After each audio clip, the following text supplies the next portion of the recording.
Good evening, ladies and gentlemen. The company of Whitney Young High School would like to welcome you to our production of One Flew Over the Cuckoo's Nest. We would like to inform our audience that One Flew Over the Cuckoo's Nest employs occasional vulgarity. The type of characters and the intensity of their situations explains that use. It should be obvious that neither Whitney Young High School nor its principal condone, never mind encourage vulgarity. We ask that those audience members who are likely to take offense return to the ticket booth for a refund before the play begins. Before we start this evening, we would like to remind our audience to remain seated and refrain from using flash bulbs at any time during the performance. There will be a 15-minute intermission between the first and second acts. We have a concession stand located at the northern end of the corridor on the second level. Washrooms are located on the second level.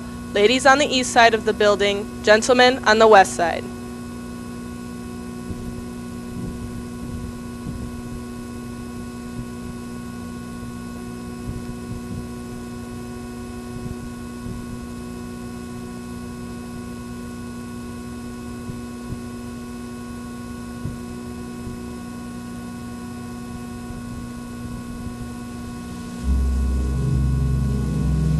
Papa, they're fogging it in again. Something bad's gonna happen, so they're fogging it in. There, you hear it, Papa? The black machine. They got it going 18 stories down below the ground. They're putting people in one end, and out comes what they want. The way they do it, Papa. Each night they tip the world on its side, and everybody loose goes rattling to the bottom. And they hook them by the heels, and they hang them up and cut them open. Only by that time, they got no innards, just some beat up gears and things, and all they bleed is rust. You think I'm raving because it sounds too awful to be true, but my God, there's such a lot of things that's true, even if they never really happen. Well, well, well, if it ain't the chief. The super chief. Oh, deep and down. Had his breakfast, ready to go. Say, Chief, don't you know better? Don't you know to keep to your room to that there bell ring? Oh, look at him shagging. He's big enough to eat apples off my head, and he's scared like a baby. What's the matter, baby? You want your broom? That's it. He want his broom. That's a good baby. That's a good little loony. Start sweeping, baby. Oh, Broom Bromden. Oh, Chief Broom. If you don't mind, boys, I don't think it wise to group up and stand around like that. Mean old Monday morning, you know. Such a lot to get done. Yes, Miss Ratchet. Warren, you might start by getting poor Mr. Bromden shaved. And Williams, you have dormitory duty, don't you? Yes, Miss Ratchet. Good morning, Miss Ratchet. I'm sorry I'm late, but I went to midnight mass and overslept. Never mind. We best get started, hadn't we? Medication. All patients to the day room. Medication. Good morning, Mr. Harding. You sure about that? Oh, dear Lord, for the tranquility we are about to receive, we thank thee. Billy, dear, I spoke to your mother last night, and, well, I had to tell her. What did you say? I told her you were very sorry and had promised not to try it again. Thank you, Nurse Ratchet. Drink it all, dear. Good morning, Mr. Scanlon. Miss Cheswick. Oh, wait. What are these? Medication. Christ, I can see that. What kind? Just take them, Miss Cheswick, just for me. Don't give me that crap. All I want to know, for the love of God. All right, Carla. What do you mean it's all right? You don't have to take them. I don't? Well, that's okay then. Good morning, Miss Martini. Morning. Mr. Ruckley.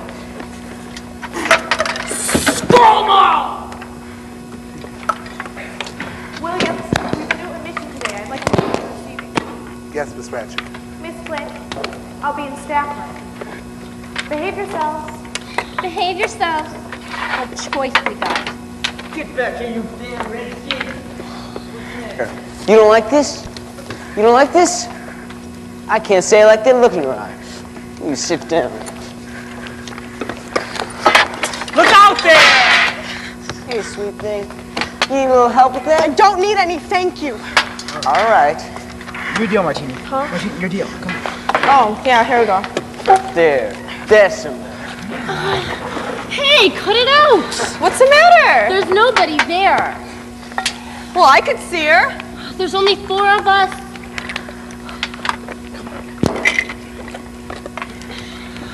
Martini, for God's sake, stop hallucinating.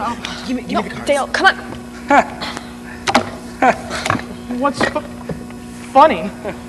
That mousy little nurse reminds me of the first time I ever saw a woman take her clothes off. I was 8, see? That's it, and then write it down. Well, we're supposed to. Sure. Get a gold star by your name. Well, you write down everything I say. Dad, I'm gonna write down some things you did too. Shut up, you two! Oh, for heaven's sake, this place is a madhouse! Fellow psychopaths, as president of the Patients' Council, I, Dale Harding, do hereby decree 10 seconds of blessed therapeutic silence. Oh, buddy, you are so wrong. You see, I don't have to do this, and I don't have to do that. Now just get the hell away from me before I take it.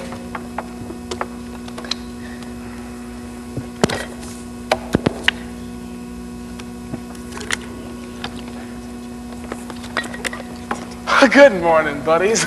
It's a mighty nice fall day. Damn, what a sorry. Now see here, listen. Get away from me, boy. Give me a minute to look my new home over, will ya? Well, what the hell? I've never been in an Institute of Psychology before. My name is McMurphy, buddies. R.P. McMurphy, and I am a gambling fool. What's this you're playing? Pinochle? Oh, Jesus, ain't you got a straight deck around here? We'll say here we go. I brought on my own just in case. Every card is a picture. And check out those pictures, huh? 52 positions, boys. Every one of them different. Now, easy now. Don't smudge them. We got lots of time, lots of games. You see, boys, what happened was I got in a couple of hassles down at the work farm, and the court ruled that I'm a psychopath. And do you think I'm gonna argue with the court? You can bet your bottom dollar I don't. If it gets me out of those damn pea fields, I'll be whatever the little heart desires, be it a psychopath, a mad dog, or werewolf. Because I don't care if I don't see another weed hole in my dying day. Will you get the hell away from me? Mister, we've got rules. I have to take your temperature and get you showered. All you have to do is let me get acquainted with my new buddies here. And if you do one thing more... All right, fella, you're asking for it. You're gonna get it. Well, that's a whole deal better. Now we can get something settled.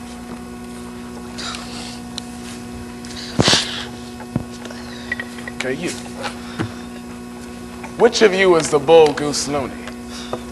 It's not me, mister. I'm not the bull goose loony.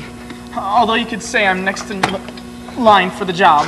Well, buddy, I'm truly glad you're next in line for the job. But since I'm thinking of taking over this whole shebang, maybe you better take me to your leader. Mr. Harding, you're president of the Patients' Council. Does this gentleman have an appointment? Do you have an appointment, Mr. McMurphy? Mr. Harding's a very busy man. This busy man, Harding, is he the bull goose loony? That's right. Well, you tell bull goose loony Harding that R.P. McMurphy is waiting to see him, and that this nut house ain't big enough for the two of us. You tell him, either he meets me man to man, or he's a yaller skunk and better be out of town by sunset.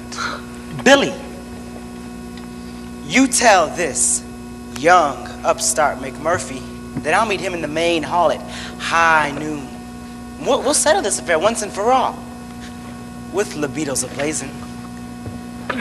Billy, you tell him that R.P. McMurphy is used to being top man in every situation. So he's bound to be a loony. He figures to be the stomp down, dadgum biggest one of all.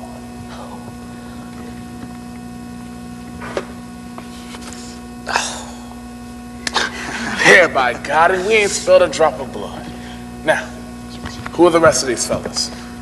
Well, on this side of the room, we're the acutes. What's so cute about you? That means we're presumably curable. Over there, the chronics. A walker, vegetable. Oh, and they're incurable? Oh, what the hell? All right, buddy. Randall P. McMurphy, how you do? R.P. McMurphy. Got any cigarettes? Nothing but. Get it? All right, buddy. Randall P. McMurphy.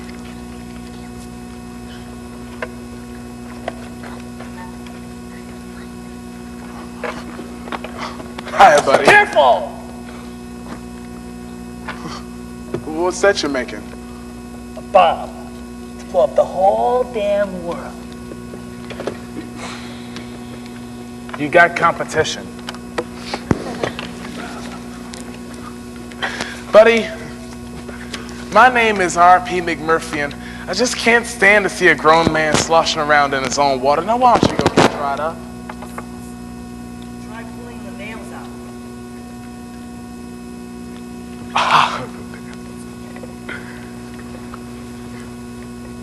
Screw 'em all!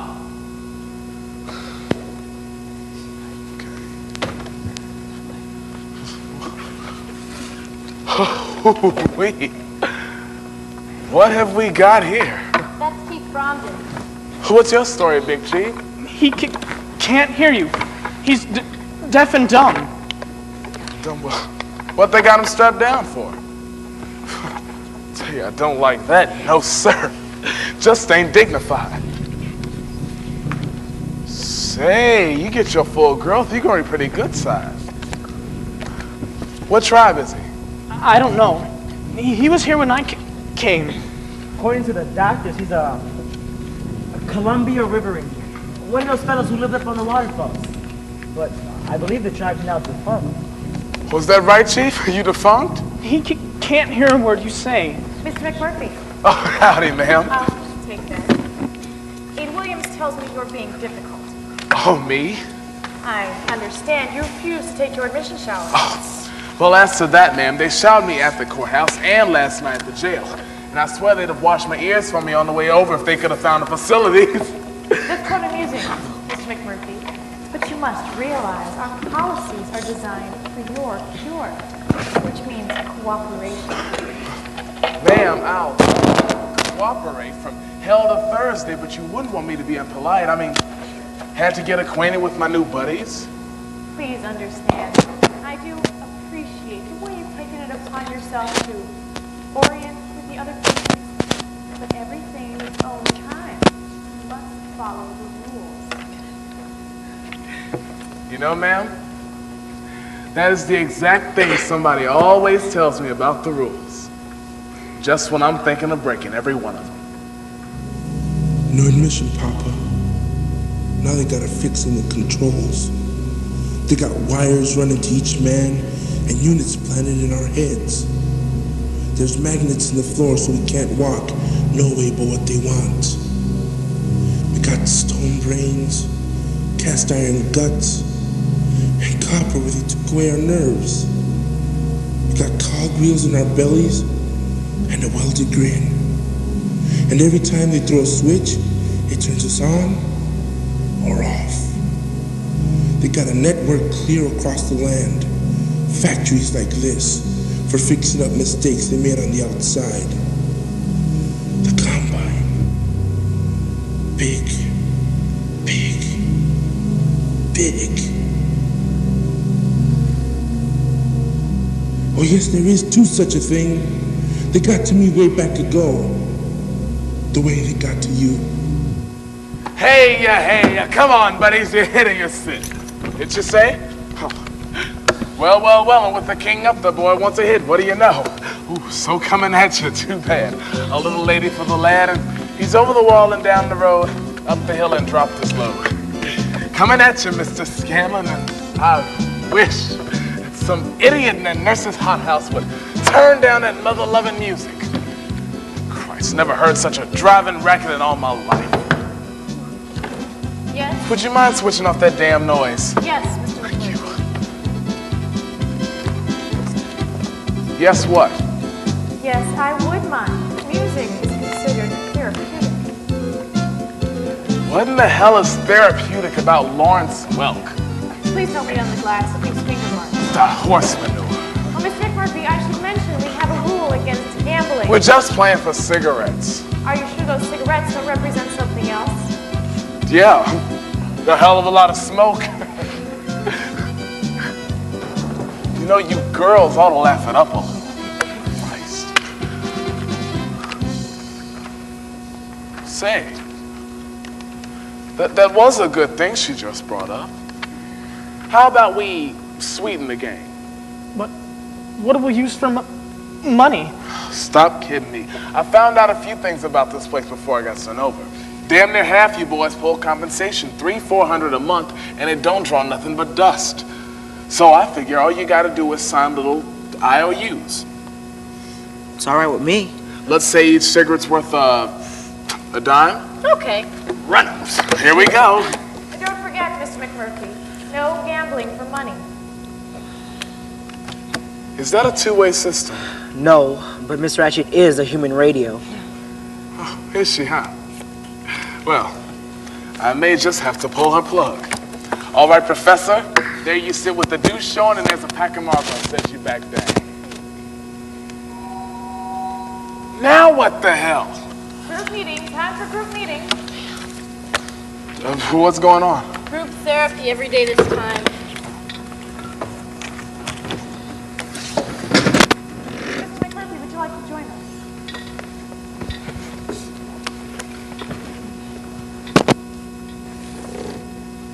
Now then, would anyone like to begin? Billy. I guess I ought to talk about this. It's on account of my mother. Every time she comes to visit, it leaves me feeling just awful. Your mother loves you, Billy. Billy, darling. Billy, baby. I know. That's the trouble with it. I tell her, Mama, I'm not right in the head. I can't even talk straight.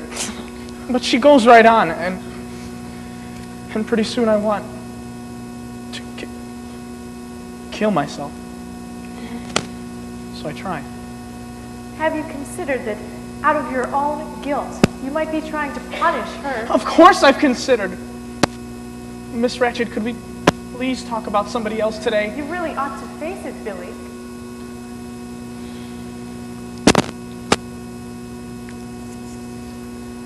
Very well.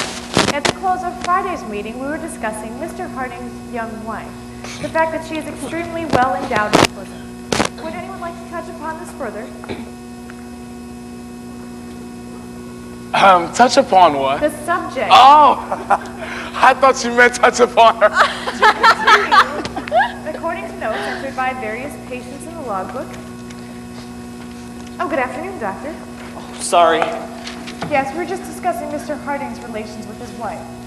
Whose wife? Oh, never mind, I see her. God. What I wouldn't give for her eyes. But she's... McMurphy, Randall Patrick, committed by the state for diagnosis and possible treatment. 35 years old, never married. Distinguished Service Cross from the Armed Forces for leading an escape from a communist prison camp. Dishonorable discharge afterwards for insubordination. Followed by a history of drunkenness, assault and battery, disturbing the peace, repeated gambling, and one arrest for rape. Oh. Rape? Statutory. With a child of 15. Oh my God. Well, she said she was 17.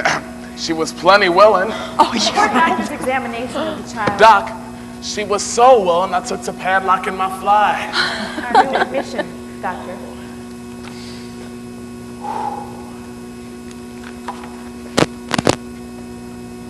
It seems you've no previous history. Any time spent in other institutions? Oh, well, sir, including state and county coolers. Mental institutions? No. This is my first trip. But I am crazy, Doc, I swear it. Here, no, wait, let me show you that the other doctor at the work farm, here it is. Repeated outbreaks of passion that suggest a possible diagnosis of psychopath. He told me that psychopath means I fight too much and I fall. Excuse me, how did he put it? Here it is. Overzealous in my sexual relations. Yeah. Doc, is that real serious? I mean, you ever been troubled by it? No, I haven't. I mean, that bit about fighting I can understand, but whoever heard of a man getting too much pozo? I am interested in the statement here. Don't overlook the possibility that this man might be feigning psychosis to escape the drudgery of the working life. Well, Mr. McMurphy, what about that? Do I look like a sane man? Perhaps, Doctor, you should advise Mr. McMurphy on the protocol of these meetings. Yes, one of the first rules is that patients remain seated. Oh, sure, Doctor. You see, we operate on the principle of the therapeutic community. The which? The therapeutic community. That means that this ward is society in miniature. And since society decides who is sane and who isn't, you must measure up. Our goal here is a completely democratic ward governed by the patients, working to restore you to the outside. The important thing is to let nothing fester inside you. So talk, discuss, confess. If you hear another patient say something of significance, write it down in the log for all to see. Do you know what this procedure is called? Squealing. You got that right. Group therapy. Help yourself and your friends probe the secrets of the subconscious. Bring those old guilts out into the open. What guilt? If I might suggest, Doctor, Mr. McMurphy might learn by example. According to notes entered by various patients in the logbook, Mr. Wilson stated that he was uneasy when walking on the street with his wife because of the manner in which other men stared at her. He has further said, quote, Damn well gives him a reason to stare at her. Unquote. Yes. He has also said that he may give her a reason to seek sexual attention elsewhere. What reason, Dale? Well, I can't say that I've been notably ardent. What if he actually said that she finds you sexually inadequate? Maybe she's playing too hot for him. That it, Hardy? I'll bet he's afraid of her. I'm not afraid. Scared. It might be fair to say intimidated. I see Mr. Hardy and his wife's ample bosom gives him a feeling of inferiority. So why does he marry a dame with such big knockers to begin with? I'll bet he's got another picture. I bet he was never weaned. I wanted a womanly woman. Not someone who would compete. Might help me too. To counteract certain tendencies. Oh, yeah. Would you say that part of the problem is that she finds you less than masculine? Yeah, like the way you use your hands. You choose a woman who is quite obviously your inferior. Don't you find significance in that? I theorized. I mean, it seems to be sexual. Yeah, you're always saying she's such a good lady. Yeah. Complete. What, Complete. Complete. Psych. Say, Harding, why don't you just come out and admit you're a fair... All right, knock it off. Leave the guy alone, will ya? Listen, buddy, you don't have to take this shit. Doctor, I suggest we close the meeting. Oh? Close it until discipline has returned.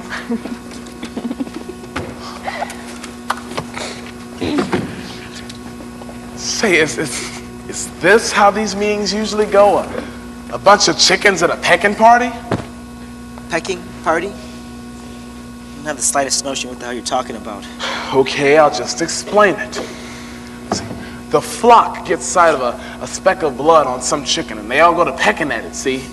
So there's nothing left but blood and bones and feathers. But usually, a couple of the flock get spotted in the fracas. Then you know what? It's their turn. Pecking party, that certainly is a pleasant analogy, my friend. That's right, my friend. That's exactly what this meeting here reminded me of. That makes me the chicken with the spot of blood, right? That's right. And you want to know who packs the first peck? It's that old nurse, that's who. So it's as simple as that. As stupidly simple as that. You're on our ward 6 hours, and already you've simplified the work of Freud, Jung, and Maxwell Jones and summed it up in one glorious analogy. It's a pecking party. I am not talking about the Fred, Young, and who's this Jones, buddy. I'm talking about this meeting and what that nurse did to you. Did to me? In spades. Incredible. You completely disregard the fact that everything she did was for my benefit. Oh, bullshit. Disappointed in you. I had judged you were more intelligent, but it's evident I made a mistake. The hell with you, buddy. Oh, yes, I also noticed your primitive brutality. Psychopath with definite sadistic tendencies. Probably motivated by unreasoning egomania. And those talents certainly qualify you as a therapist, my friend. Oh, yes, they render you quite capable of criticizing Miss Ratched. Although she's a highly regarded psychiatric nurse with 20 years experience in the field. But you, no doubt, with your talents, you could work subconscious miracles. Soothe the aching id. Heal the wounded superego. You could probably cure the whole ward, vegetables and all, in 6 months or less, ladies and gentlemen, or your money back. Are you trying to tell me that this crap that went on today is doing some kind of good? Why else would we subject ourselves to it? Miss Ratched may be a very strict lady, but she's not some kind of monster chicken pecking our eyes out. Oh, no, buddy. She ain't pecking at your eyes. You see, she's aiming at a spot about 3 feet south. Right square at the family jewel. Miss Ratched? Yes. But she's like a mother. A tender Don't mother. give me that tender mother crap. She's sharp as a knife and twice as hard. You see here, my psychopathic sidekick. Miss Ratched is a veritable angel of mercy, and everybody knows it. She's unselfish as the wind, toiling thanklessly for the good of all, day after day, 7 days a week. Why, she has no life, no husband, nothing but her work, and everybody knows it. Do you think she enjoys asking those questions? Probing our subconscious till it hurts? Oh, no, my egomaniac buddy. She is dedicated. She gives every bit of herself. She desires nothing more on earth than to see us walk out of here, adjusted and capable once more of coping with life. So you're wrong, I assure you. Our Miss Ratched is the kindest, the sweetest, the most benevolent.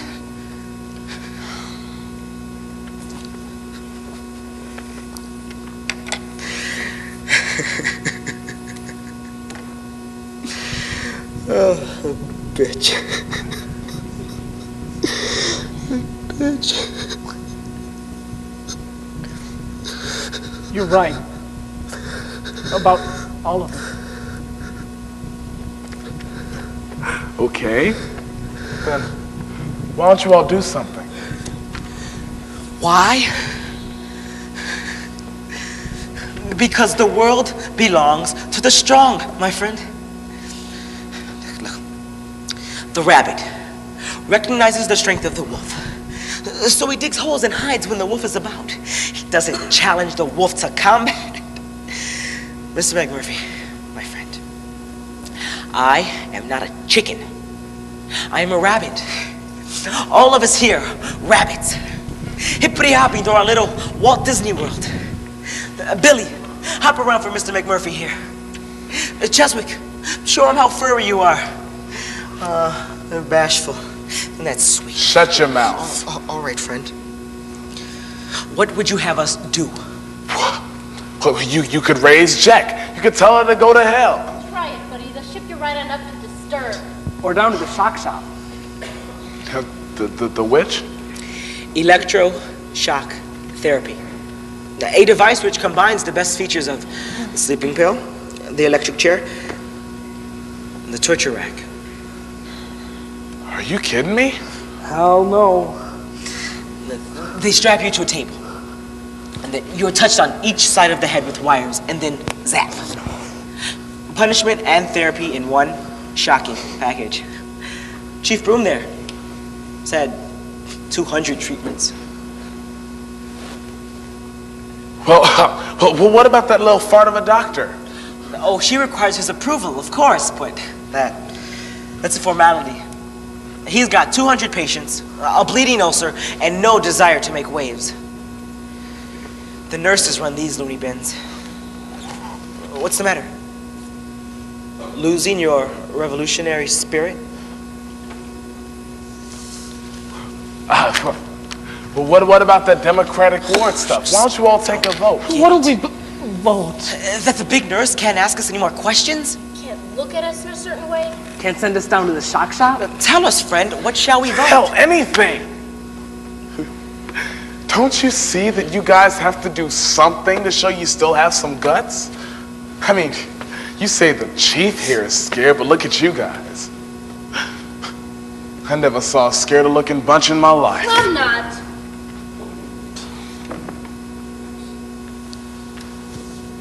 Well, no skin off my ass. How true. I sure wouldn't want some old FEMA nurse after me with 3,000 volts. Naturally. So what the hell? Oh, Mr. McMurphy. Welcome to the club.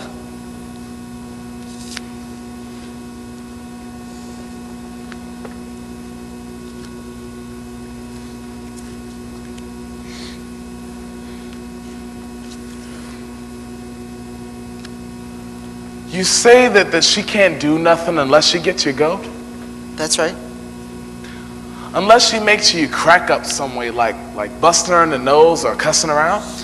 You'd be safe as long as you kept your temper. Okay. All right. You, birds, think you got the champ there. Well, how'd you like to put some money on it? On what? That I can get the best of her. You propose to make a wager on that? I am wagering that I can put a burr up that nurse's bloomers within a week. That I can bug her so that she comes apart at them neat little seams and shows you guys she ain't unbeatable. 1 week, boys. And if I ain't got her where she don't know whether to shit or go blind, the money is yours. Who's got $5 they want to lose? Come on, buddies, you're hideous. Mr. McMurphy, this deserves on. $15 to your 5 that you can't do it. Hey, step right up. It's a spin of the wheel, a turn of the card. It's the battle of the century. R.P. McMurphy versus the big nurse to a knockout, decision or draw. 3-1 is the odds. Come on, buddies. Hey. I bet $5. 5 for the road runner. Gentlemen, time for occupational therapy.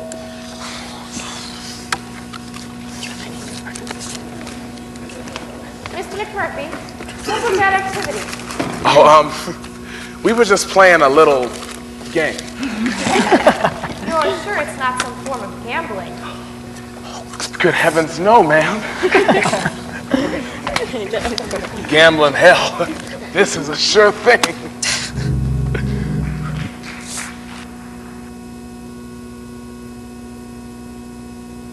You see that, Papa? They got to place an automatic pilot for the night. And in the night, they do the things to us they want. Things too horrible for day. And if the night ain't long enough, they slow it down. Oh yes, Papa, that's a fact. They got fake time, they can speed up or slow down. I've seen 3 months go by once in an hour. I've seen 3 days go by like this. Oh, there you are, babies. I sure wouldn't want to lose you. Hey, Chief, sack time. What you doing?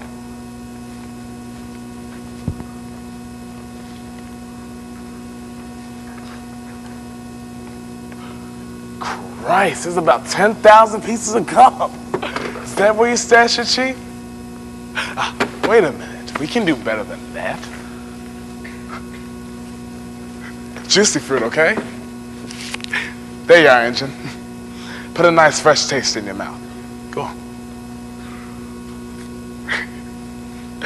Shit, Jesus, somebody's coming.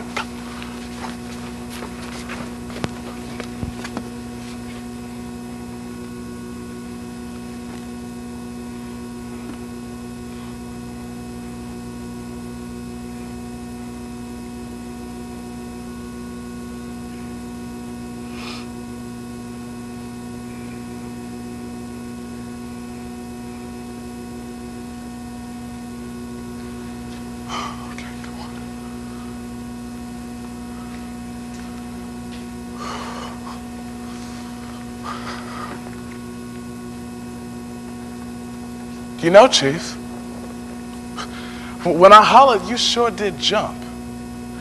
I thought somebody told me you was deaf.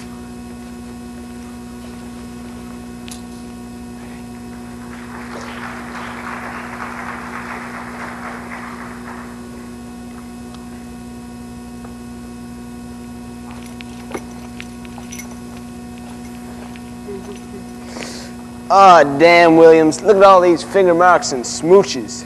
And stuff all over the place. Big nurse see this and she gonna raise sand for sure. She'll beat us with that brown bag. Hey, Williams, why don't we just beat her back? Go, man. Hey, first we slug her with this here can. Get it down. We could prise open her mouth. Stuff this whole damn mess aside. We could ram it all to the bottom with her mouth.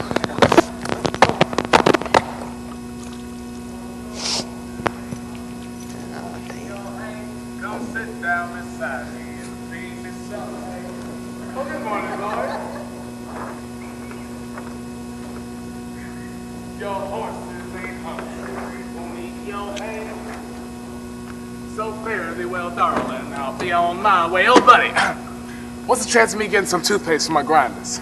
Look, we don't open that there cabin to 6:45. Is that where it is? That's right. Well, now, why do you reckon they put that in there? I mean, ain't like it's dangerous. Ward policy's the reason. Oh, ward policy. Now, why? What do you suppose it'd be if everybody brushed their teeth whenever they took the notion? Oh, I think I see what you're driving at. Ward policy is for them that can't brush after every meal, right? My God, don't you see? Oh, no, I think I do now. You're saying that people be brushing their teeth whenever the spare moved them. And Lordy, can you imagine? Teeth being brushed at 6:30, 6:20, even 6 o'clock in the morning. That's right. Hey, Williams, we gotta get back to work. Hey, what do we have here? This here is soap water. Well, I generally use paste. We'll look at this ward policy shit later.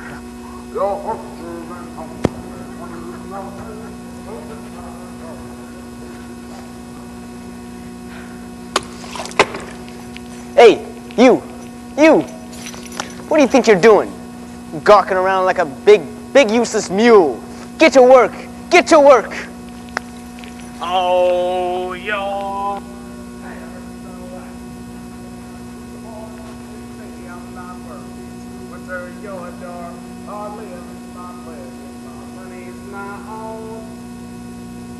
And them that don't like me, they can leave me alone. Oh, good morning, Miss Redshed. How's things on the outside? You can't run around here in a towel. Towels against ward policy, too? Okay. Stop. Don't you dare. You get back in there and put your clothes on this instant. I'm afraid I can't do that thing. Some thief came in tonight and stole my clothes. Stole? That outfit was supposed to be picked up, to be laundered. Williams? Hey, Warren had laundry duty. Warren, come here. Yes, ma'am. Yes, ma'am. Couldn't you see this man had nothing on but a towel? Well? Oh, he got up too early, ma'am. He got up too early. Go get his clothes this instant, Mr. Warren, or spend the next 2 weeks on geriatrics cleaning bedpans. Yes, Miss Ratchet. And you, get rid of that towel at once. Certainly. I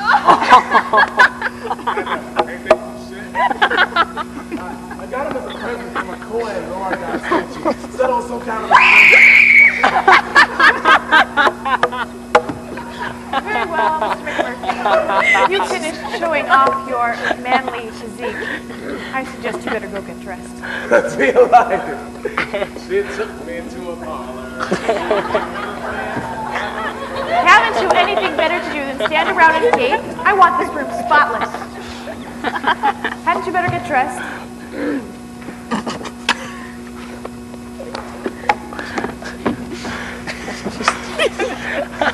What do you think of him, Miss Ratchet? Mr. McMurphy? I mean, he's good looking and friendly and everything, but in my opinion, he just takes over. I'm afraid that's what he's planning. He may get away with it for a while. Yes, but why? You forget, Miss Flynn, this is an institution for the insane. I remember one Christmas, Papa, here at the hospital. It was right at midnight, and there's a big wind and the door blows open. Whoosh. And here comes a fat man all dressed in red with a big white beard and mustache. Ho, ho, ho, he says. Like to stay, but I must be hurrying along. Very tight schedule, you know. Well, the aides jumped him and pinned him down with their flashlights and gave him a tranquilizer and sent him right on up to Disturbed. They kept him 6 years, Papa. And when they let him go, he was clean shaved and skinny as a pole.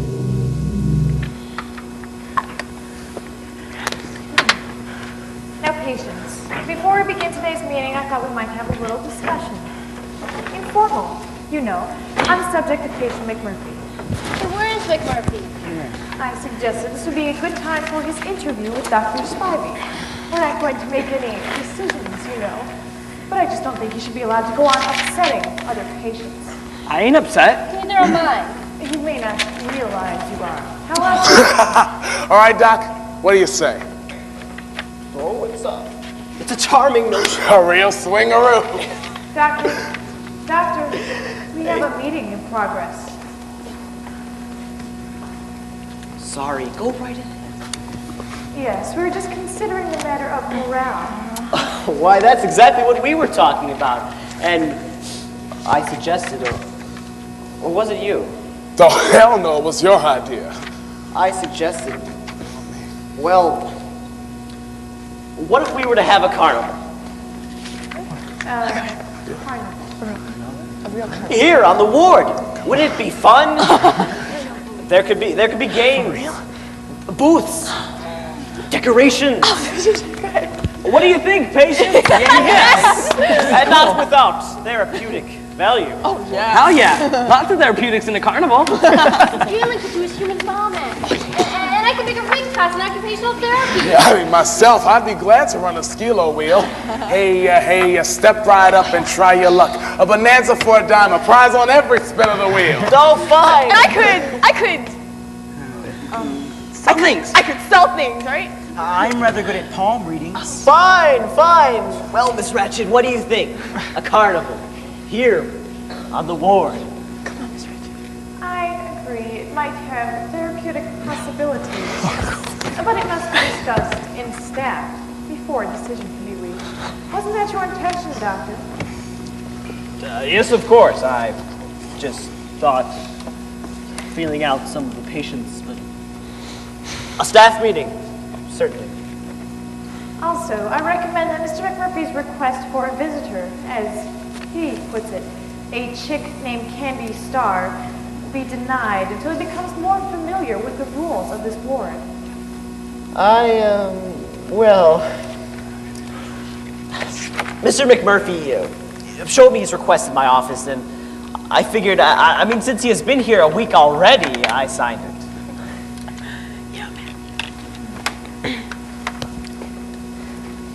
Very well. Billy Bibbit and his speech problem. Can you recall, Billy, when you first had speech difficulties? When did you begin to stutter? The very first word I spoke, I stuttered. Mama. And when I proposed to my girlfriend, I flubbed it. I said, honey, will you till she broke out laughing. I would have. Your mother had spoken to me about this girl, Billy. Apparently, she was quite a bit beneath you. Was it that which frightened you? No. What was the matter? I was in love with her. Could it have been, I'll quote from your mother, she was a designing little slut who only wanted to No! She was a lovely girl that I would...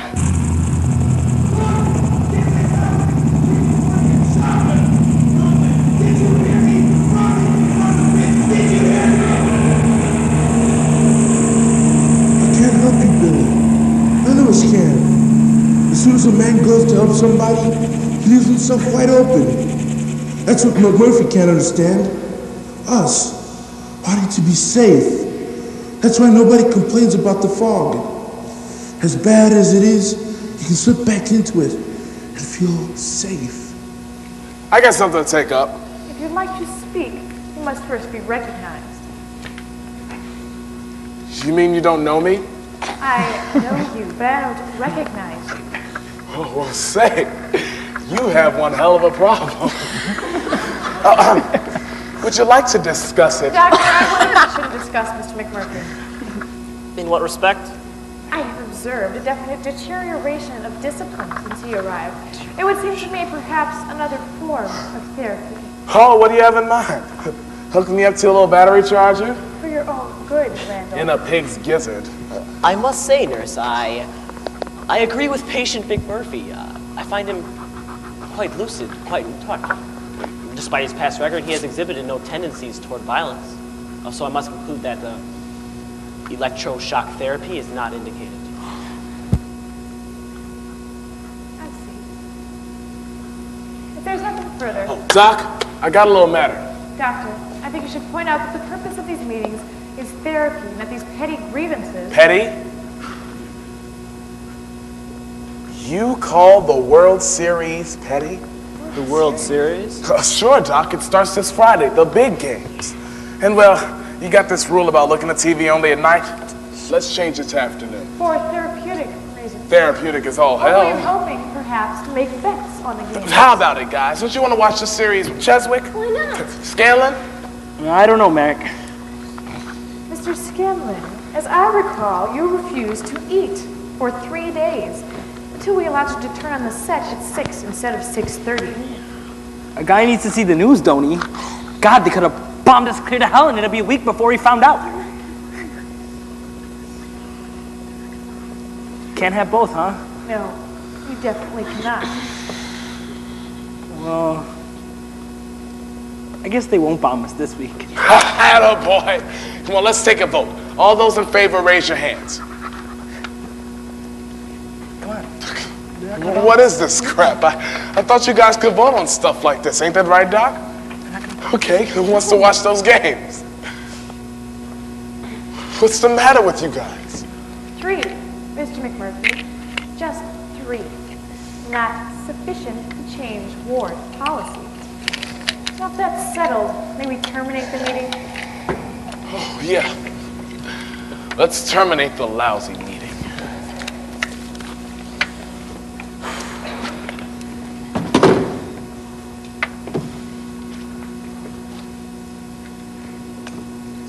Listen, Randall. Some of us have been here a long time. And some of us will be here a long time after you're gone. A long time after the World Series is over. Don't you see? Don't you realize that we... I don't understand it. I just don't understand it. Harding, what is the matter with you? What are you guys afraid of? You bunch of gutless wonders.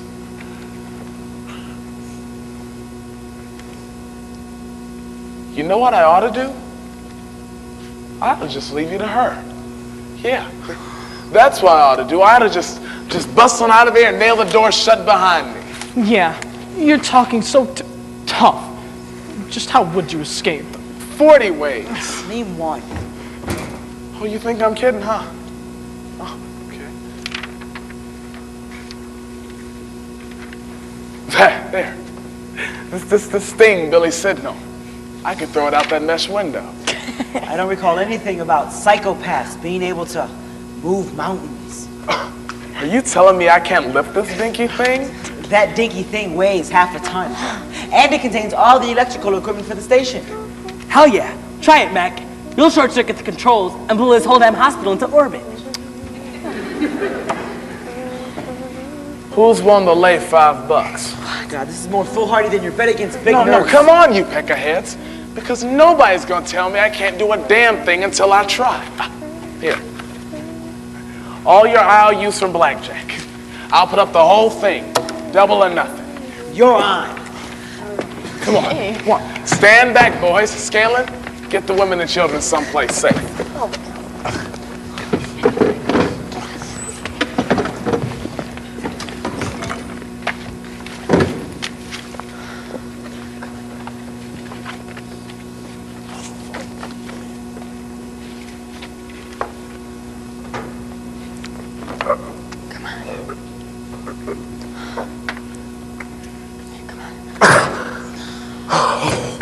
Mac, you giving up? Oh, hell no. I'm just warming. Here goes the real effort.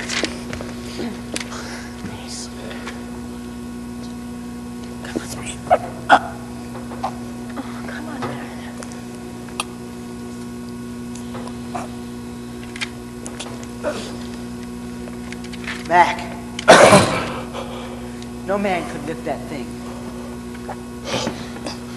But I tried.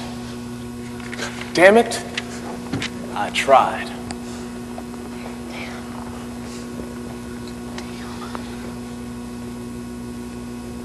All right, first time, get going.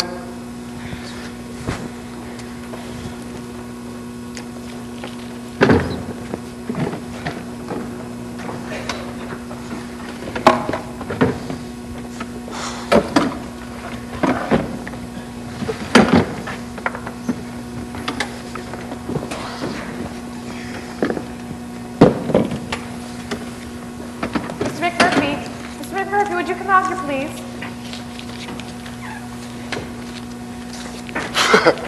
She must have had to go in a hurry. Mr. McMurphy, that is an outrage.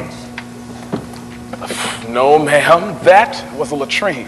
You are supposed to get those fixtures clean. Well, ma'am, they may not be clean enough for some people, but as for me, I'm planning to piss in them, not eat lunch out of them. I think we better give you another job. Take over, buddy. So, you guys ready to pay off the IOUs? You haven't won yet, friend. Visitor, Mr. McMurphy. McMurphy? Candy, baby. Oh, you damn McMurphy. Mr. McMurphy, please identify your visitor. She's my mother. Buddies, this is Candy Star. Hiya, boys. How's every little thing? Hey, Pop, what do they got you in here for? Grape. Honey, this is Billy Bibbit. Would you believe it? He's a virgin. Aww. They lock you up for that? Come over and talk to me. Come on. So, how is everything? How's Sandy? Tied up, man. I mean, like, really. She got married. You got a witch? Can you feature that? Old Sandy got married. Wow. Who to? Do you remember Artie from Beaverton? Always used to show up at the parties with some gassy thing. A gopher snake or a white rat or some gassy thing like that. Jesus. A real maniac. Oh, that's okay, baby. They're a lot crazier on the outside. Oh, you damn McMurphy. Mr. McMurphy. Okay. Are you all right, baby? I mean, are they treating you all right? Oh, hell yes. The grub is sensational. The bet they give a man. Hey, why don't I go show you the dormitory? Why not? Come on. Mr. McMurphy. Okay. But here or here, I think she wants to watch. Listen, honey, you talking about the old parties and all? I bet I could fix it so we could throw one right here. Are you kidding? No, and maybe you could bring Sandy. I told you, old Sandy got married. Yeah, but she still digs parties. Oh, sure. But how do we get in?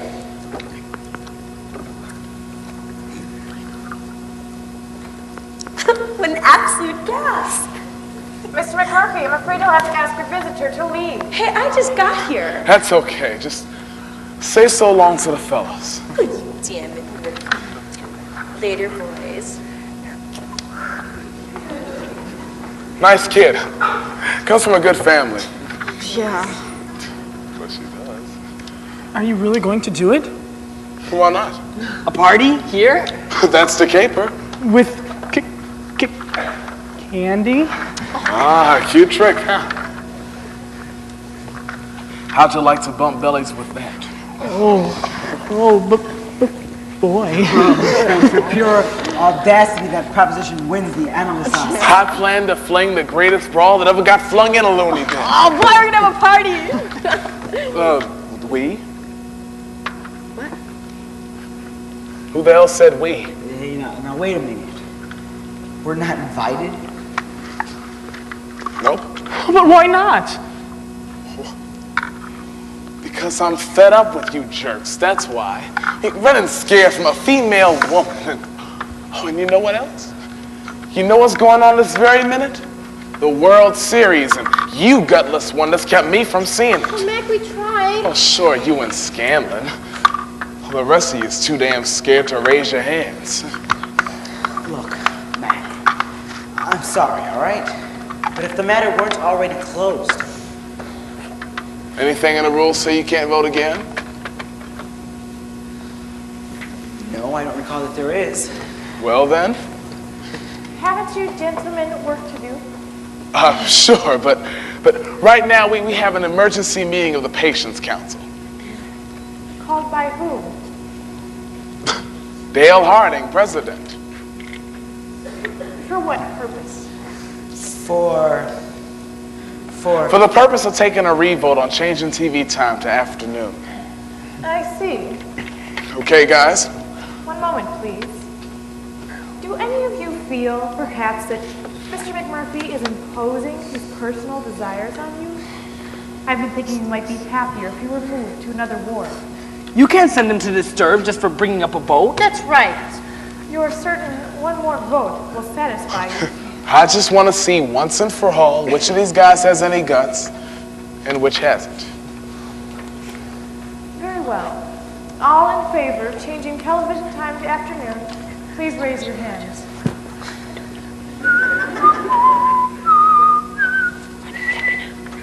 Come on, Billy.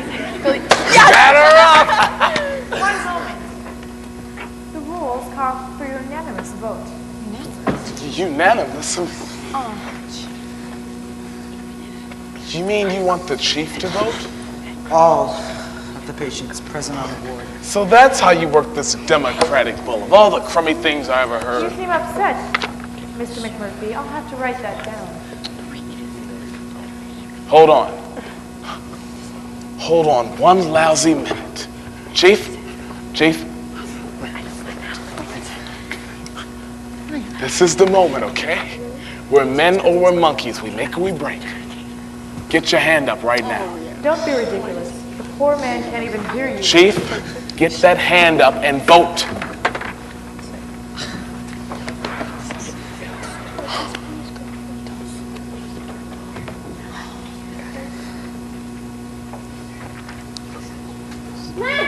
Nurse Ratchet? Unanimous! Come on. Sit down, you gorgeous monster. Best damn seat in the house. Let her in. Who's this? Oh, that's who you know who that is. Hey, what's going on? The meeting was closed. You will now go back to your duties. Did you hear me? Don't move. Billy, sit down. Did you hear me?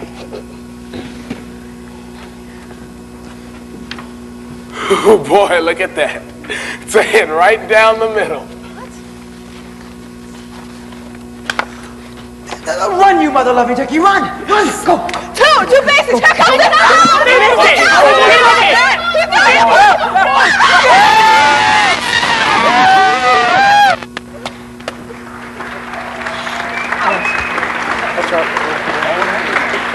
Boom, boom, boom.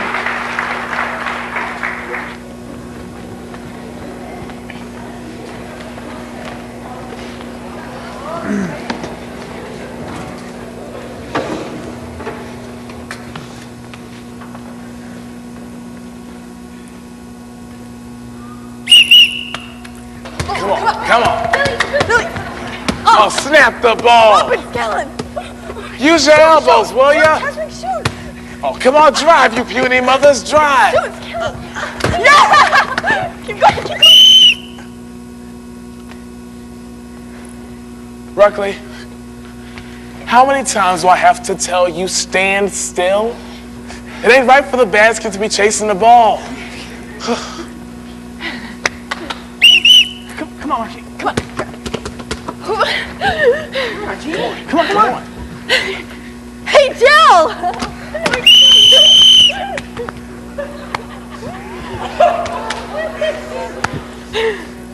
What? There's 5 men on a team, right? Okay. 1. Okay. 2. Go ahead. 3. 4. And 5. 6. No, 5. Wait, Mac. 5. Don't go hallucinating anymore. There. The waterfall. How come I hear it, Papa, when it's miles and years away? I hear it, and it sounds like in the spring. I see a salmon jump. I smell the snow where the wind is blowing off the peaks. And there's a tribe out there above the falls. Listen to the way they yell each time they spear a fish. How come, Papa? It all got lost when I was still a kid. What's making it come back? Hey! You can't play basketball again. Why not? Don't tell me. It's against ward policy. That's right, buddy. Oh, shucks. Just when we got an alumni game coming up. Hiya, honey. Mind if I take a look at that? Stay back. Honey, I just want to look at it. Please. I swear I ain't gonna hurt you. I just want to. Stop that, Catholic! Good game. Please take Mr. Ruckley down.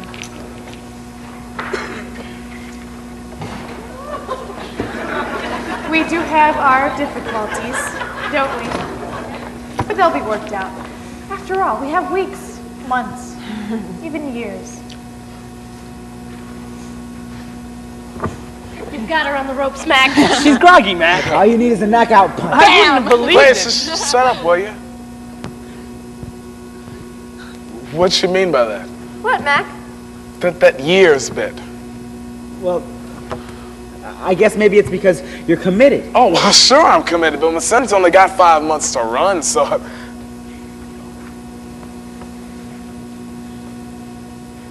Oh, come on. Give me the bit. Mac, it's not like a jail sentence. In jail, you have a date ahead when you know you'll be set free. But here, if you're committed... You mean that I'm stuck here until she wants to turn me loose?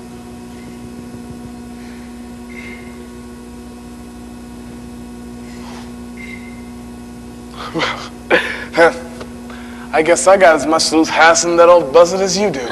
More. I'm voluntary. Voluntary? You what? I'm not committed. As a matter of fact, there aren't many on this ward who are. Are you bullying me? Are you guys bullying me? Billy, you must be committed. Well, then why? Why? I mean, you're just a young kid. Why aren't you out running around in a convertible bird dogging girls? Like, all you guys, why the hell do you stay here? I mean, you gripe, you bitch how you can't stand this place, can't stand the big nurse in here all the time. You ain't committed? Like, what's the matter with you guys? Ain't you got any guts? Sure, that's it. We haven't got any guts. Why, I could get out this afternoon if I wanted to. Sure, I'd like a girlfriend and a convertible. But have you ever been laughed at? No. Because you're so big and tough. Well, I'm not big and tough. Neither is Harding, and neither is Cheswick. You said it like... What's the use? Okay. Why didn't you tell me? Tell you what? That she could keep me here to my dying day. I guess it didn't occur to us. Oh, that's a lot of crap. Oh, now I get it. Now I see why you guys keep coming at me like I'm Jesus Q Christ. It's because I have everything to lose and you all. How do you like that? You bastards conned me. Conned by a bunch of wackos. Meg, believe me. No, to hell with that. To hell with you. I got enough problems of my own without getting hooked on yours, okay? So just quit bugging me. All he is quit bugging me. Mr. McMurphy. Mr. McMurphy. What are you planning to do with that? Oh, I'm planning to use it, ma'am. I'm planning to scrub them urinals so clean we're gonna have to wear dark glasses every time we take a pee.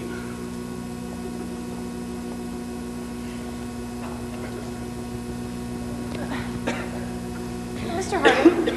Yes, Miss Archie. Have you been reasoning with Mr. McMurphy? Yes, Miss Archie. Just what did you say? We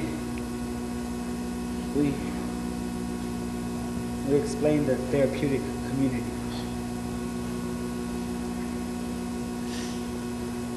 I see. That's fine. That's just fine.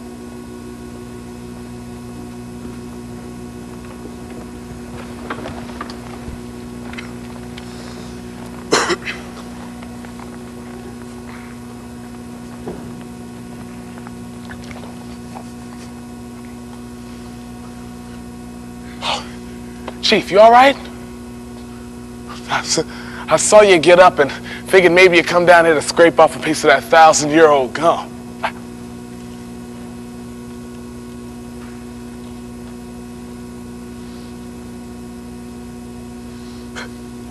They took away my canteen privileges, so this is all I got. Thank you. That's okay.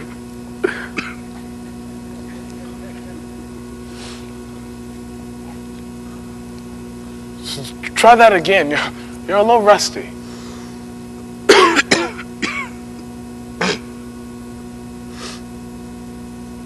Thank you.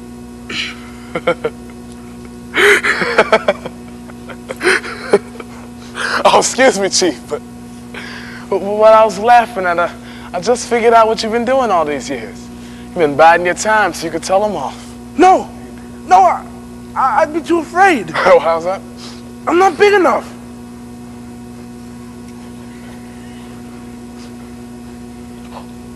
You are crazy, aren't you?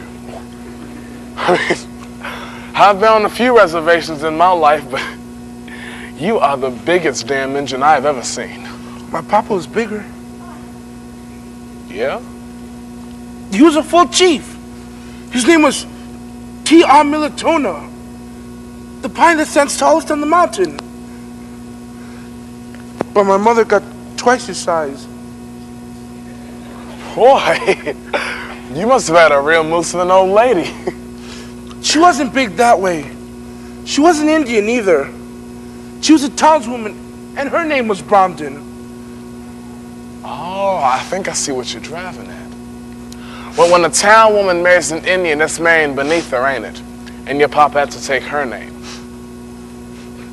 She said she didn't want to marry a man with a name like T.I. Militona. But she wasn't the only one who made him little. They all worked on him. The way they working on you. They who? The Combine. It wanted us to go live someplace else. It took away our waterfall. In town, they beat up Papa. They cut off his hair. Oh, the Combine. It's big. Big. He fought it for a long time until my mother made him too little to fight anymore. And then he signed the papers. What papers, Chief? The ones that give the government everything. The village, the falls. I remember. But I heard the tribe got paid some huge amount. That's what the government guy says. Here's a whole big pot of money. And my papa, he says, what can you pay for the way a man lives? What can you pay for his right to be an Indian? They didn't understand. Neither did the tribe. They come to our house waving those checks saying, what should we do now? What should we do now? My papa, he couldn't tell them because he was too little and too drunk.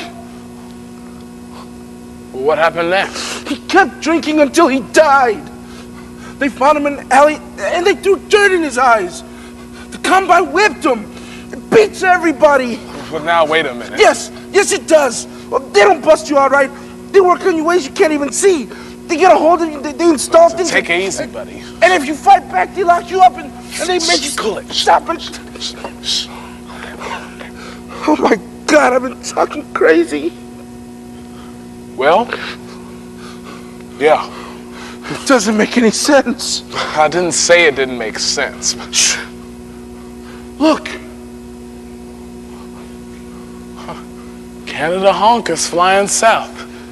It's gonna be an early winter, Chief. Look, there they go. Right across the moon. Wire, briar, limberlock. Huh? It's an old children's rhyme my grandmother taught me. Oh, Lord, yes, I remember it. But you play with your fingers, right? Yeah, hold up your hands, Chief. Okay, it was, okay. Wire, briar, limber, lock. 3 geese in a flock. 1 flew east. 1 flew west. And 1 flew over the cuckoo's nest. O-U-T spells out. Goose swoops down and plucks you out. My God. McMurphy. Yeah? Are you gonna crawfish? I mean, are you gonna back down? Oh. What's the difference? Are you? Hey. Remember when I tried to lift that thing? I bet you could do it. No. I'm too little.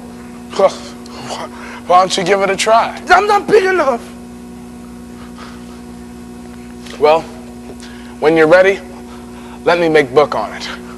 Boy, that would be a killing. McMurphy? Make me big again.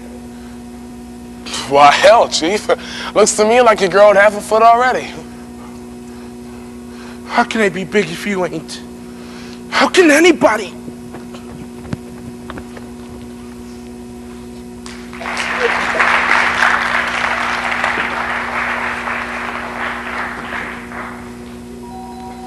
Council meeting, patients council meeting. Look out! Look out! Aaron! Get out! Get down, you guys! Get down! Don't you see him? Look out! Jasmine, get down! Jasmine, get down!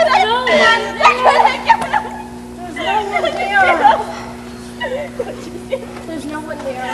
I'm telling you, there's no one there. There's no one there. There's no one there. Now, patience. I've given a great deal of thought to what I'm about to say. talked it over with the staff, and we all came to the same conclusion, that there should be some form of punishment for the unspeakable behavior of yesterday. Most of you are here because you could not adjust to the outside world. You broke the rules of society. At some time, perhaps in your childhood, you were allowed to get away with that. When you broke a rule, you knew it. You wanted to be punished, needed it. But that punishment did not come. That foolish leniency on the part of your parents may have been the germ of your present illness. I remind you of this, hoping that you will understand that it is entirely for your own good that we enforce discipline. Is there any comment? And I assume you understand me and agree. You also understand that it is difficult to enforce discipline in these surroundings. After all, what can we do to you? You can't be locked up. You can't be put on bread and water. You can't be put in an institution. You're already there. And so, after carefully considering the circumstances, we've decided to take away privileges that encouraged the rebellion to happen. First, for 30 days there will be no viewing of television. Second, the privilege of playing cards during recreation hours is hereby rescinded. Excuse me. Is that all? Not quite. There's one more matter we must consider. The behavior of a patient who has been here on the ward almost as long as I, longer, I believe, than any of you. You know, of course, to whom I refer. Mr. Browden was long ago diagnosed as catatonic. The word means, I think you can define it, Dale. An advanced form of schizophrenia, which may be marked by stupor, negativism, mutism. Precisely. In Mr. Browden's case, marked by loss of hearing and speech. And for that reason, because it was assumed we could not communicate, we gave him up. We forgot poor Mr. Browden. That was wrong of us. Mr. Browden acted wrongly too. Don't misunderstand, we are happy to know he can be reached, but disappointed to learn that he would conceal it from us, thereby refusing to cooperate in his own cure. And if Mr. Browden can hear, isn't it logical to assume he can also speak? I think Mr. Browden should speak to us, don't you? Okay. His first contribution to group therapy. How appropriate if those first words were to be an apology. Mac! An apology for the behavior that made yesterday's rebellion. McMurphy! Oh my God. Mr. McMurphy! You've been begging for it, you son of a bitch! Jeez!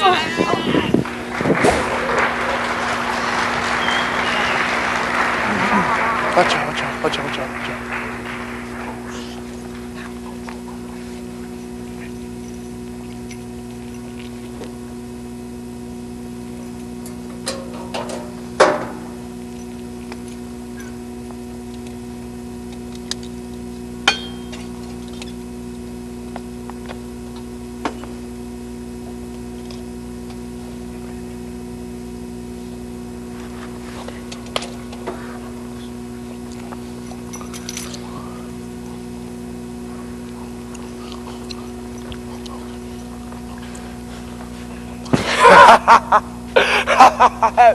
That look on Warren's face. That look when you threw the old bear hug on him. Oh, come on, Chief. Why don't you laugh right out loud? Sometimes you gotta laugh, especially when things ain't funny. Come on. There you go. That's the way you keep yourself in balance. Hey, you know something? You're getting bigger. Yeah. Look at that foot. Go ahead. It's the size of a flat car. You keep growing like that and soon they'll have to spring you. There'll be big Chief Bromden cutting down the boulevards. Men, women, and children rocking back in their heels just to peer up at him. Well, what giant is here? Taking 10 feet at a step and ducking for telephone wires. Stomps through town just long enough for virgins to rescue twitches to even bother lining up. What's so amusing? I ain't sure you get the point. Don't don't you boys feel sorry for what you did?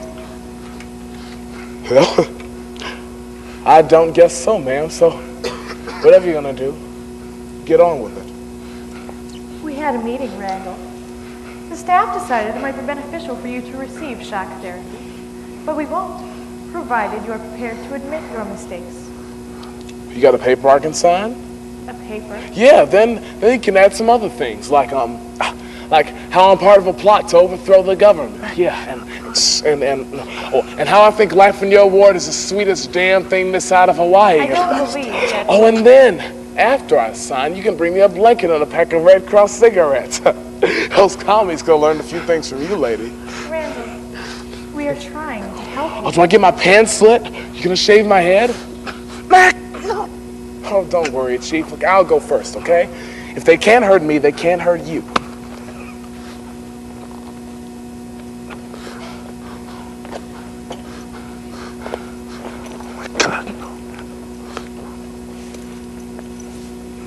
What's that? Conductor. Oh, anoints my head with conductor. Do I get a crown of thorns? Papa! Papa! Oh, don't holler, Chief. Or if you gotta holler, make it the guts ball. Guts ball. The engine. Oh, I do get a crown.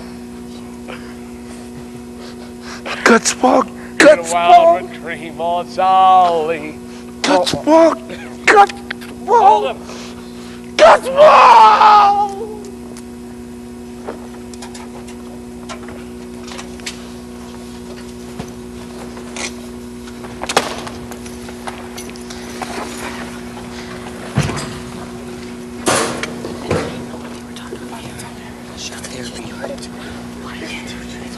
Ladies and gentlemen, we have just come from the Treasurer's office. They have here a memorandum of extreme interest. It concerns patient Randall McMurphy. Yeah? Where you got him up and disturbed? No, Mr. Scanlon. He's in a recovery room and will be back shortly. This, ladies and gentlemen, is a record of Mr. McMurphy's gains. In a short time, he has been croupier of his little Monte Carlo here on the ward. How much did you lose, Billy? Mr. Hardy? I think you all have some idea what your personal losses were, but you know what Mr. McMurphy's winnings come to? According to deposits, he has made over $300. Oh. That'd be better if there were no delusions about his motives. Miss Ratchet, he never made any pretense about his motives. That's right. Said he was out to take us, and by God, he done it. Mac! Oh, my God. Oh, gee.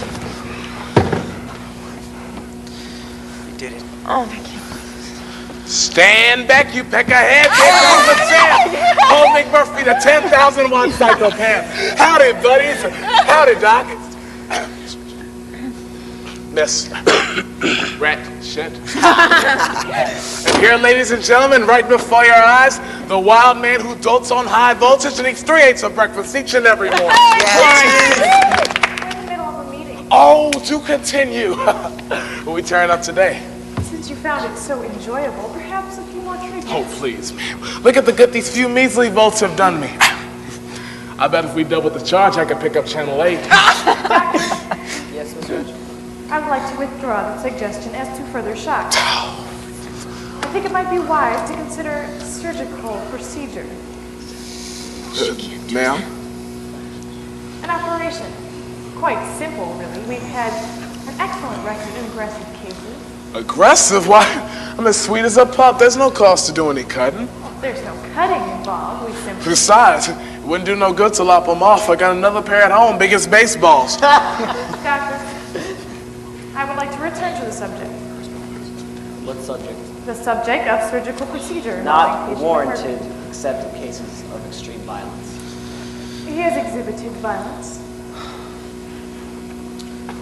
Shall we say there was a certain provocation? No, Miss Ratchet, since you've brought this up in group rather than staff, I should state my opinion. I do not approve surgical procedure in the absence of recurrent violence. And if it should recur, Then we may reconsider. Mr. McMurphy, I would bear that. behave yourself. Oh, do change your mind about those treatments. I just adore your little charger.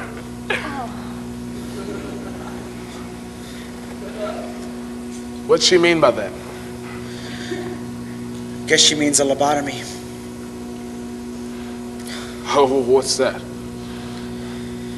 You might call it a sort of castration of the brain. Okay. What does it do to you?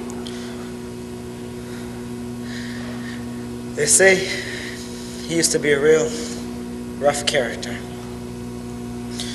Jesus. Mac, we've been talking it over and we think you ought to get out of here. Get out of here? That's right. We figured out a way. As soon as it gets dark tonight, I'll set fire to my mattress, and then we'll make a holler, and when the firemen come, they're gonna leave the door open, aren't they? Yeah. And then we'll rush you out. Boys, it's as good as a TV show, and I thank you all. But if I went, I'd miss the party. Party? You forgotten?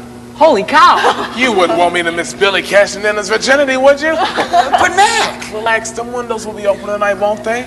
So I can just sashay right on out. Call it going away party, huh? Scotch. Supper time, gentlemen. Move your feet.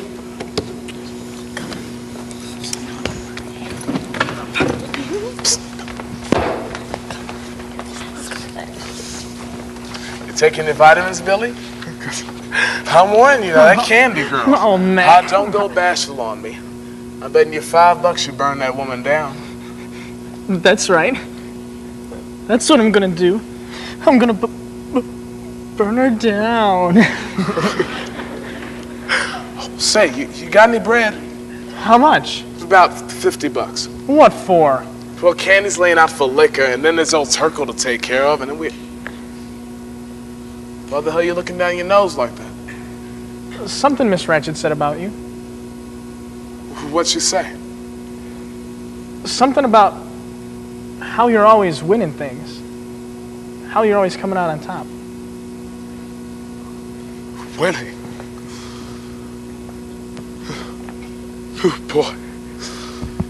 Winning.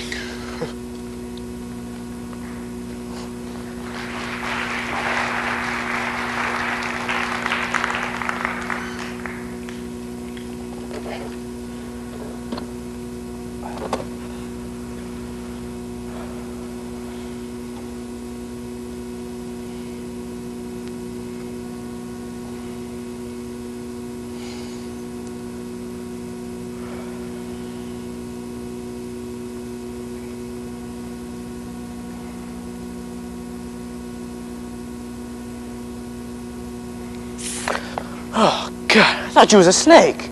She showed up yet? She who? Candy. I don't know nothing about no candy.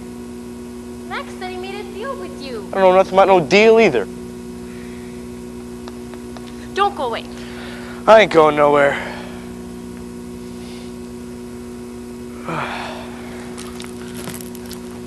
Turkey, old boy, what's the beef? Ain't no beef. So? Ain't no money change hands neither. There you are. Begged, borrowed, and stole. You know, if they find out about this, they fire my ass. You know, she bringing liquor, Turkey. Yeah? Yeah. She got a bottle of scotch and one of vodka. Which one do you want? I kind of want them both. What are we supposed to drink? You ain't supposed to drink at all. Any sign? There's sign. Oh, boy, am I stupid. How are we going to find the right window in the dark?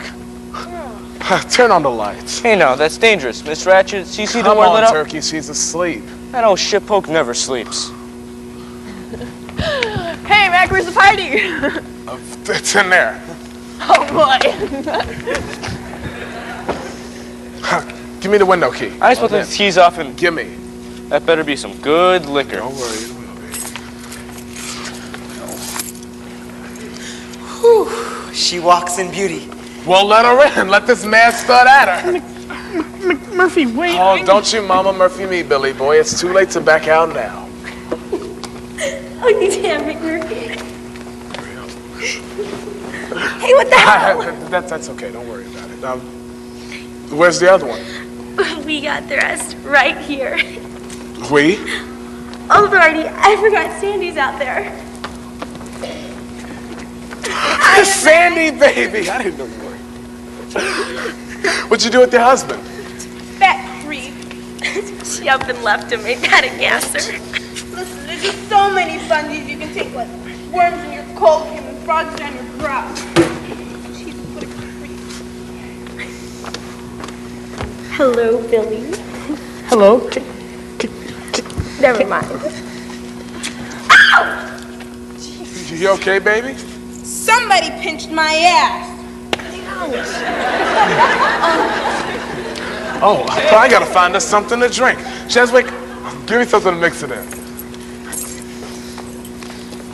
Please, Candy Girl, is this for real? I mean, are we in an asylum? Tell the truth, are you really nuts? Absolutely, madam. We're psychoceramics, the cracked pots of humanity. You want me to decipher Rorschach for you? Cocktail shaker. Medication. What do you got here? Artificial coloring, citric acid, 60% inert materials. 22% alcohol. Oh. 10% coating. Warning, maybe habit forming. Nothing like a good bad habit. Tincture of Nux vomica. That'll give it body. Here's some thoughts. If we cut it a little bit. Jeez, what is Cindy? Is this really happening? Axe martini. Bar's open. Oh, delicious. Martini. Tastes like cough syrup. Excuse me, I need to go to the You know, this stuff gives one the feeling of no more rabbits? Oh, friend, you've taught me that mental illness can have the aspect of power. Maybe the more insane a man is, the more powerful he can become. Sure, Hitler. This looks dangerous! You went the wrong way, lady. Come on, Billy. Not here. How about the seclusion room? Hey! One big mattress. Oh, one moment. Are we gonna send them off without benefit of a ceremony? No. Come, children, here before me. Come on. Mac, bring Ruckley, centerpiece. Come on. Come on. All right. Just sit. Come on, please. People are crazy. We're crazy.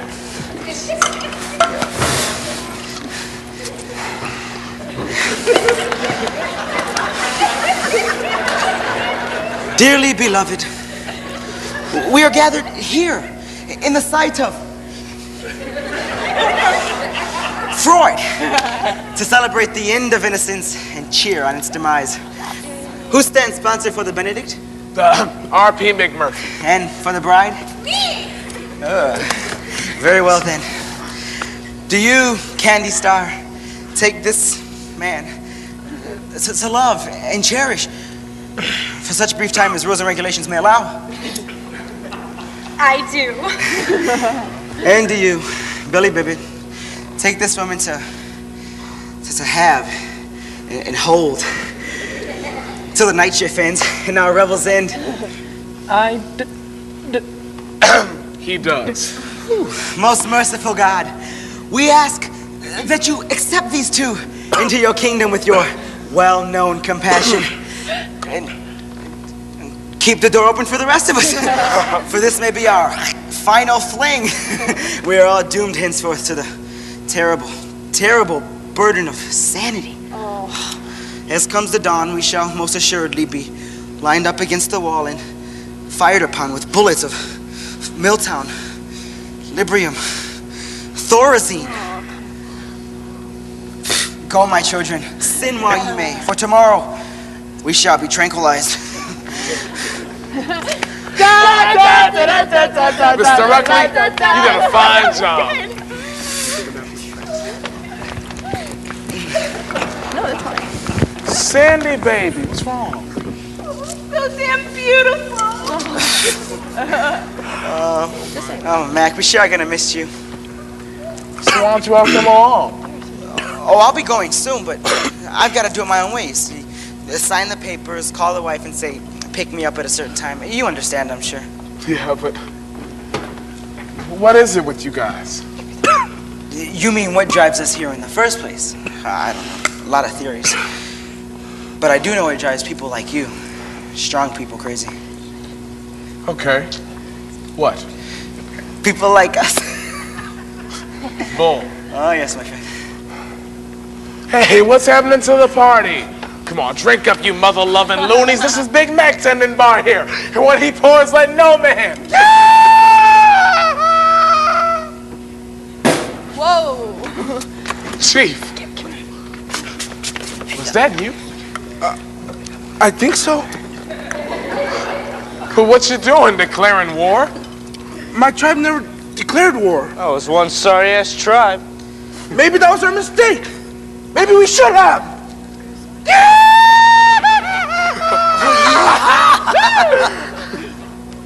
Hey, conga line. Oh, yeah.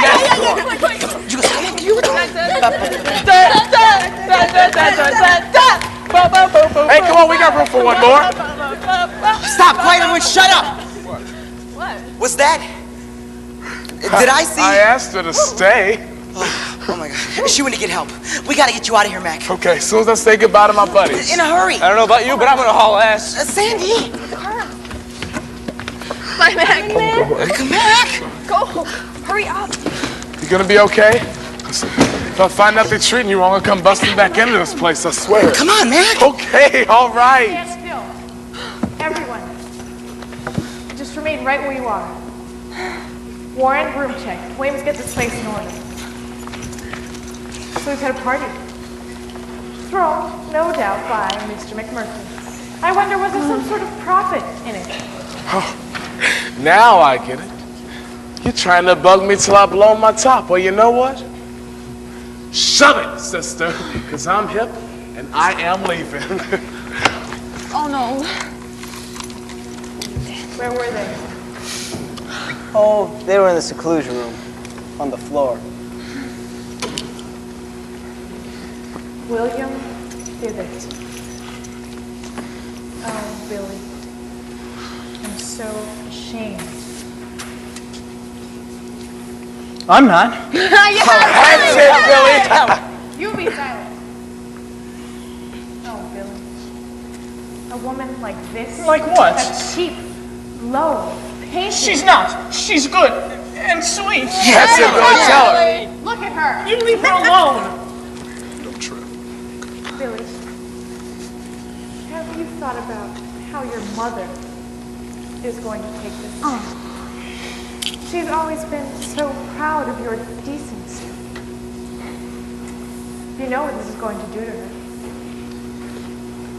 You know, don't you? You don't need Don't need to tell her? How could I not?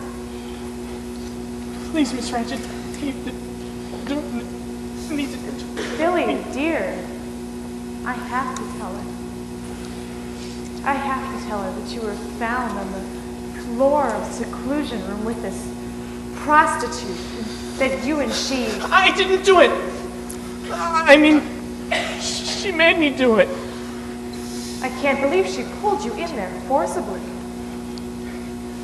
It was them. They made fun of me. Who, Billy? All of them. They teased me. They called me names. Who, Billy?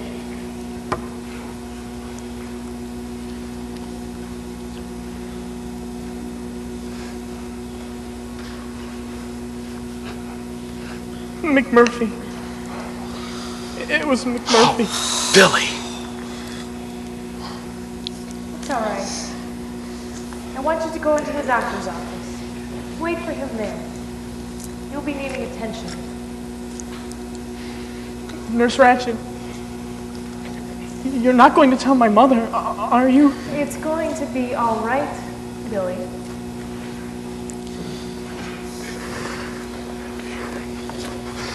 McMurphy! And you, miss, if you're not out of here within 10 seconds, I will have you jailed as the common prostitute you are. coming, Mac? Aren't you? You've already plundered these poor, sick people out of everything they had. So go ahead. Nurse Ratched! You better come see this.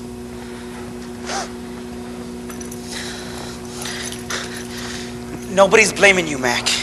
That's right. Nobody's blaming you. Come on. He cut his throat. He went into the doctor's desk and he found an instrument and he cut his throat. That poor boy has killed himself. He's sitting in the doctor's chair right now with his throat cut. Artie. I hope you're satisfied, Mr. McMurphy. Playing with human lives. Gambling with human lives as though you were God. Are you God, Mr. McMurphy?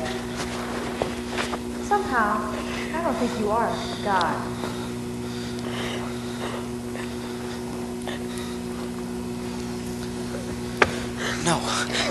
No, Mac, it's what you want. Don't you think I know it? Come on, Mr. McMurphy. Good cards.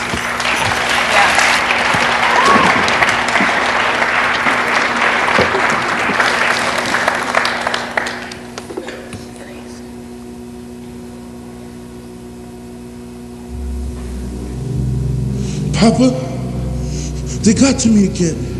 Some way they got their wires on me and they're giving orders. Go right, go left, do this, do that. Sign the paper 20 times and don't step on the grass. Where can I run? How can I get away? Papa, there's no place to hide anymore. No place to hide. Hey. Come on, suckers. The game is 21. You hit or you sit. What do you do, Scanlan? I wasn't paying any mind. Well, pay some mind. God. If we only knew where they got him. What they're doing. Damn near a whole week already. Hey, you know what a guy had done at the dining room told me? He says McMurphy knocked out 2 aides and took their keys away from them and escaped. Sounds like McMurphy. Yeah. Hey, what ward was the guy from? Disturbed. Well, I heard that they caught him and sent him back to the work farm. Who told you? Jill. Hey, a loony down in occupational therapy told me that McMurphy had sprouted wings and was last seen soaring over the hospital in lazy circles. Get this, defecating. Honest? Just kidding. What? I don't know. Isn't it past your bedtime? Miss Ratched, but we want to know. Is McMurphy coming back? I think we have a right to know. Yeah. I agree. He will be back. Yeah. Don't you believe me? Lady, we think you're full of bull. I assure you, Mr. McMurphy will be back. Now I think it's time you were in bed. Let's go. Bring him in.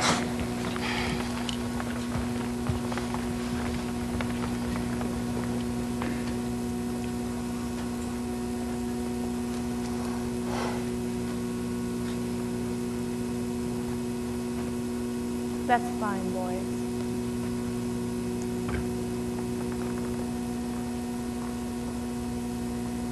That's just fine.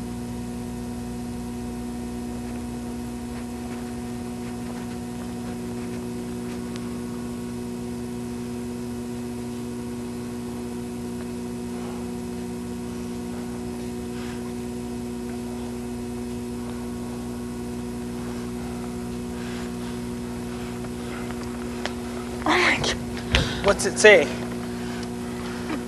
McMurphy. Randall Patrick. Post-operative. Prefrontal lobotomy. Oh my God. So they done it to him! That ain't McMurphy. No? No. Some dummy they rigged up. You think so? Factory made. Hell, but he's right. Sure. What are they trying to put over on us? They did a pretty fair job, though. See the busted nose? Look. Its eyes is open. All smoked up. Nobody inside. Eyes? couple of burnt out fuses. Who does that old bitch think we are?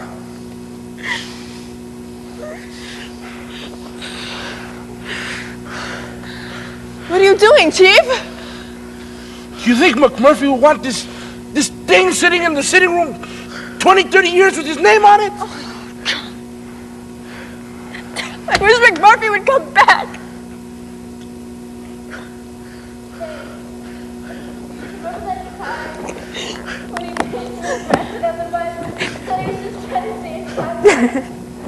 And them things he'd write in the logbook.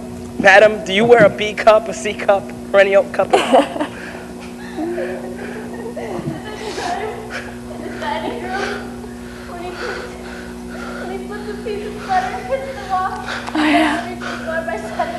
And he won, too.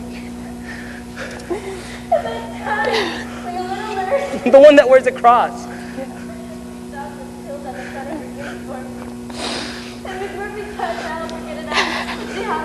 Pray, pray, pray. Hey, what the hell's going on in here? You guys are supposed to be in bed. Oh my God, Chief, let go. Oh my God.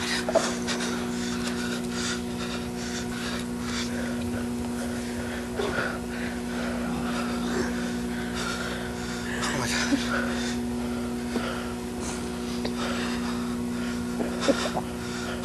Jesus Christ.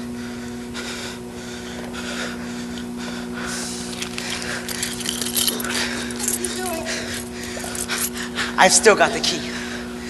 All right, Chief, get going. Chief, did you hear me? Why are you hollering at him? If he's gone, they can't prove anything. But he didn't do anything wrong, Dale. Right. Anybody can die for Stafford. It happens all the time. We'll never tell. I know. But he will.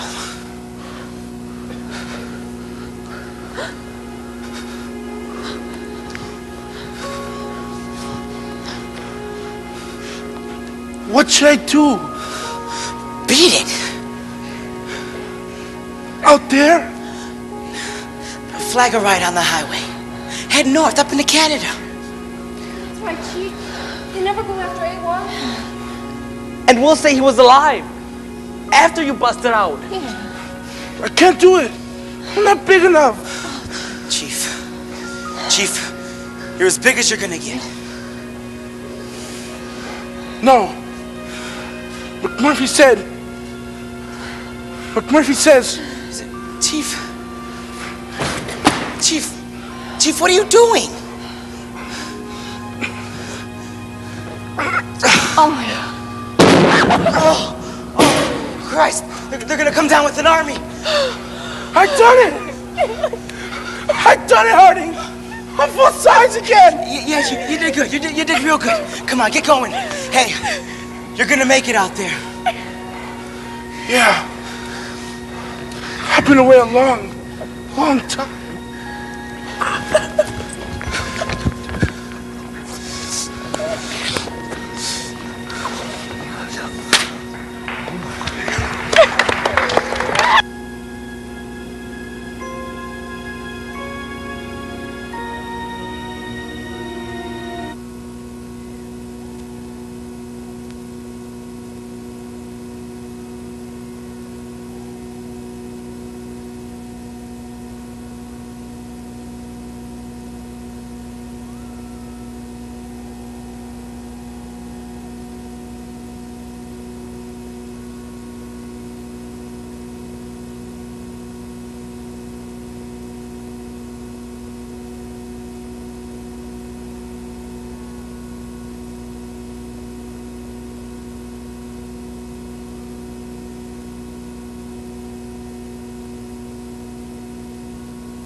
make the production of One Flew Over the Cuckoo's Nest possible.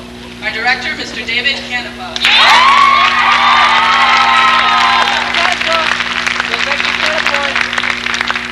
Our producer, Jillian Hopkins.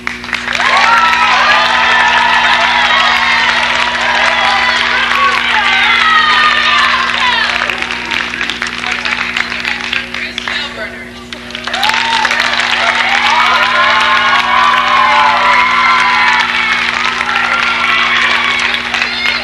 Our stage managers, Michelle Gonzalez and Jimmy Yu.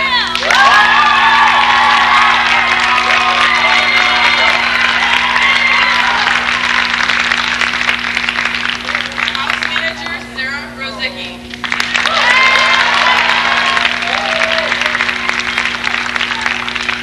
Our business manager, Mr. Jay Lee.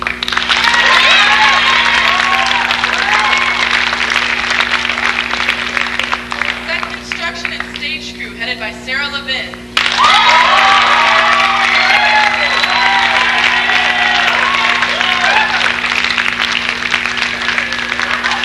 Costume crew headed by Patricia Patak.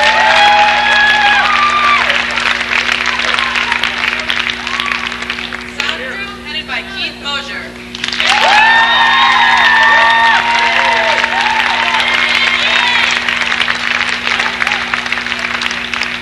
Lighting crew headed by Pam Devoto.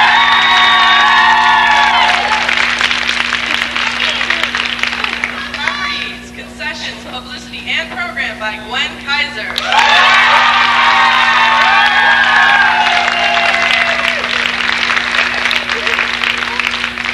Makeup crew headed by Sandy Lee.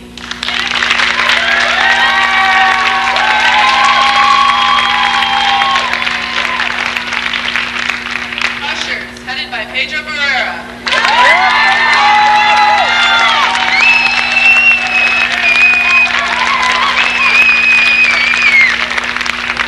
We would also like to thank our company mom, Miss Rivera.